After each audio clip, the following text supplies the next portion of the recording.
Hey, what's up, it's Rich, back with another Steam Deck video, and today we're into the first week of February. Steam Deck is almost here, 3 weeks now till the first lot starts shipping out. But we've suddenly had a massive influx of games hitting the Steam Deck verified level. Now, in my first video that I did on this, which will be linked somewhere, I think there was like 42 titles that had been given the verification. We're now up to 132, and this has gone up even today. So we can see over here, look, we got 132. This has gone up even today. When I first started looking at this, I think there was like 92, so another 40 odd has been added since. I'm not going to go through them all because that would take far too long. I will drop the links in the description to SteamDB and also to ProtonDB, which is now pulling in the Steam Deck verified tags as well.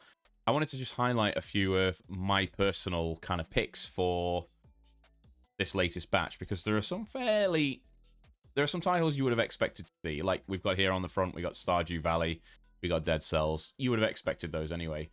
But what I wasn't expecting, straight out of the box, is God of War. We'd seen a tweet from somebody at Sony who was playing God of War on a Steam Deck, and that was exciting enough in its own. But the fact that it's not only playable, but it's hit the threshold for Steam Deck verification is phenomenal, especially considering it's been out, 2 weeks? So, I mean, that just shows the power of Proton, shows the power of the Steam Deck, and it shows, I think, what we're actually going to be in for through the life of the Steam Deck. This immediately shows just what's going to be possible. The God of War was the first one that caught my eye. Disco Elysium is here now. Again, was probably expecting that. Already works great on Linux. Going into page 2, Death Trash. If you haven't tried that yet, that's probably one worth picking up. I think that'll be really good on the Steam Deck. Great game, still in early access, but a lot of fun. As we scroll further down, there's more. We've got Firewatch here. Definitely going to play through that on the Steam Deck because I didn't quite finish it the first time. Fallout Shelter is here. Not particularly taxing, but again, it's a Windows game and it's free to play, and it's actually, if you like survival games and that kind of thing, it's a lot of fun. This one's a little surprising though. Well, not surprising, but I can't really think of the right word for it. But Rocket League is obviously popular, multiplayer. It's now free to play, but it's not available on Steam. It is, however, Steam Deck verified. So I guess if you already own it on Steam, obviously it's still getting updates, and it's not a second-class citizen to the Epic Games Store version. But, if you have it, great. If you don't, we're going to have to see if we can get the same level of performance from the Epic Games Store version, which we can load up through tools like Lutris. So, and then we get to page 3, get some more great stuff. Sony's titles are obviously working pretty well, not only on Linux, but on Steam Deck, because Horizon Zero Dawn, that's obviously been out for a while on PC. But Horizon Zero Dawn has hit the threshold for verification. I've been playing it, or I've started playing it on Linux in recent weeks, and there was a couple of issues with FSR and RGB grass and things that ultimately could be fixed. I believe it's all fixed now. The last time I loaded it up, all the issues with the grass and the textures and the wild colors and things seem to have been related to a DXVK. I think it was issue. Seems fine now. Again, it plays great.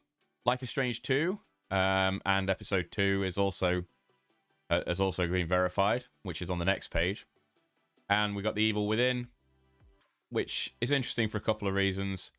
Namely, it's an old game, but it's not been updated in a long time, it says here.